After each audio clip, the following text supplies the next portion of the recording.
नमस्कार, जय श्री राम दोस्तों। इंजीनियर पीपी सनातनी में आपका बहुत बहुत स्वागत है। चलिए शुरू करते हैं।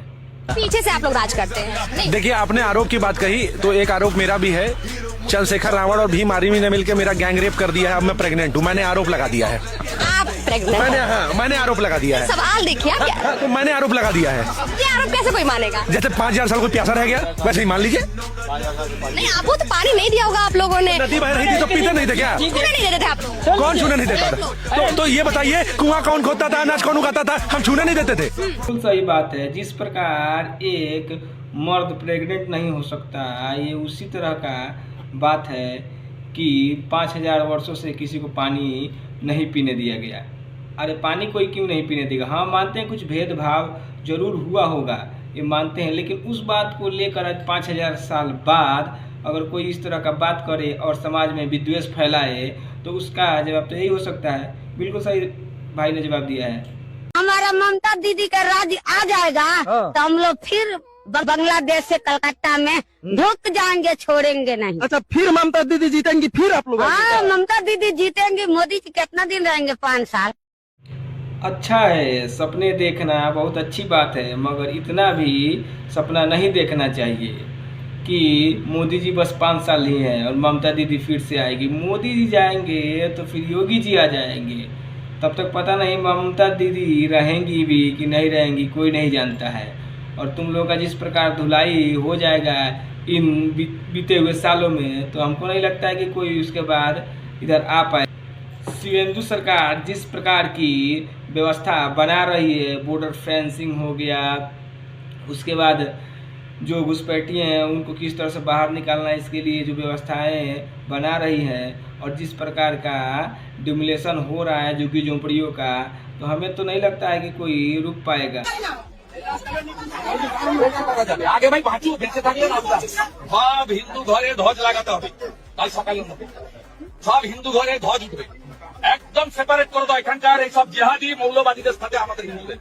আর সব মন্দিরে মাইক টাঙাও এবং হর্ন দাও গোটা গ্রামে।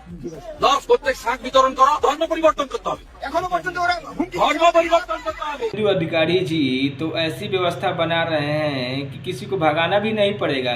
ये तो वही हाल हो गया कि सांप अगर न आए हमारे घरों में तो इसके लिए चारों साइड डीजल छिड़क दो।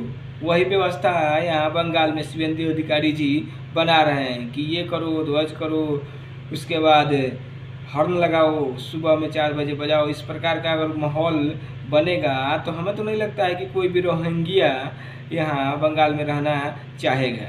काम तो शिवेंदु जी एकदम युद्ध स्तर पर कर रहे हैं। अब यहाँ देखिए, यहाँ बुलडोजर कार्रवाई चल रहा है।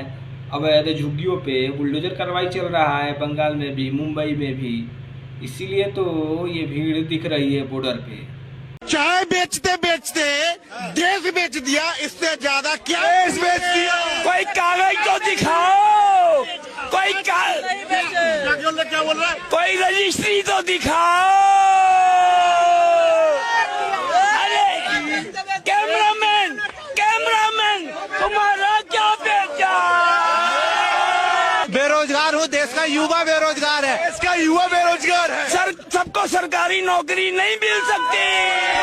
सुनो, अग्निवीर योजना नकल मार के तो पास हुए हो। वो लगे अंगूर, लोमड़ी खा नहीं पा रही, अंगूर खट्टे हैं। अरे भैया जी, क्यों पड़े हो चक्कर में? कोई नहीं है चक्कर में।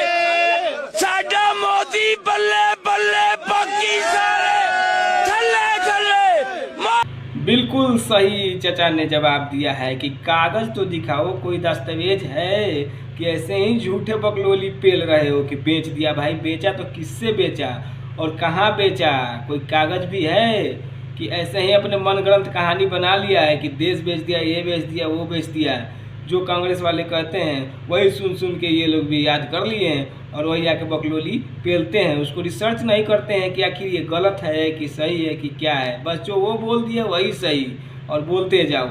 अरे बेचा होगा तो कहीं कागज तो होगा, किसी से बेचा तो होगा, कि वैसे ही बकलोली पेल देना है कुछ भी? तो हर कोई को तो मूर्ख बना नहीं सकते। अब चाचा ने पकड़ लिया है कि बताओ, जायज सवाल कर दिया तो फंस गए। अगर जन स्वराज जीतेगा तो 5 बीघा जमीन दे देंगे, और प्रशांत किशोर के हम बचपन से जानते हैं। जब ये फदरिया स्कूल में पढ़ते थे मेरे साथ तो हम इनको बचपन से जानते हैं। 7वां में 7 बार फेल हुए, उसके बाद बोले कि निर्भय अब हमको पढ़ने का मन नहीं करता है। और ये बड़का लफुआ था, मेरे साइकिल पे बैठ के जाते थे स्कूल और जब पीछे बैठे हुए थे तो लड़की के नंबर बांटते थे। पगड़ी बांध के इस पगड़ी का भी तुम अपमान कर रहा है। बेटा तू जो बोल रहा है वो कोई मानेगा नहीं, क्योंकि प्रत्यक्ष की कोई प्रमाण की जरूरत नहीं होती है और उतना ही फेंकना चाहिए जितना लोग पचा सके, उसको समझ सके। लेकिन तू तो कुछ ज़्यादा ही फेंक दिया है।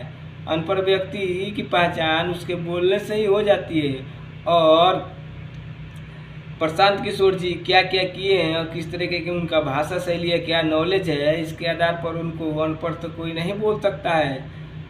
तो मुझे तो लगता है कि तू ज़्यादा ही पाँव आगे निकाल दिया है। बेटा अब बोला है ज़मीन देने के लिए, अब जाके जल्दी दे। वहाँ से बांकेपुर से जनसुराज की पार्टी और प्रशांत किशोर जी वहाँ से जीत गए हैं। अब तेरा क्या हाल होगा बेटा? अब तो तुम मुँह दिखाने लायक भी नहीं रहा। जल्दी। मनोज तिवारी तो फ्रॉड आदमी है। मैं तो कैमरे पर कह रहा हूं मनोज तिवारी को कि अगर हिम्मत तुम में है, नेता अपने आप को कहते हो आप, तो आओ और भरत तिवारी के परिवार को न्याय दिलवाओ। और अगर नहीं दिलवा सकते हो तो जीवन में शपथ लो, कसम खाओ कि बिहार की धरती पर कभी आकर इस तरह की गंदी राजनीति नहीं करोगे। किसी के बच्चे की मौत हुई है और उसके माँ को चंद वोट या सम्राट चौधरी के सामने अंक बढ़ाने के लिए उस माँ को विक्षिप्त अवस्था में लाकर मिलाना और समाज में ये मैसेज देना कि इनका समझौता हो गया है, इससे बड़ा घिनौना अपराध कुछ हो नहीं सकता है। इस आदमी को लेकर मैंने पहले कभी कोई टीका टिप्पणी नहीं की है, लेकिन इस घटना के बाद मैं आपको बता दे रहा हूं कि इनसे घिन आती है कि लोग इस स्तर पर उतर कर राजनीति कर रहे हैं। और इसका असर देखिए कि पब्लिक ने जहां जहां मनोज तिवारी आके प्रचार किए होंगे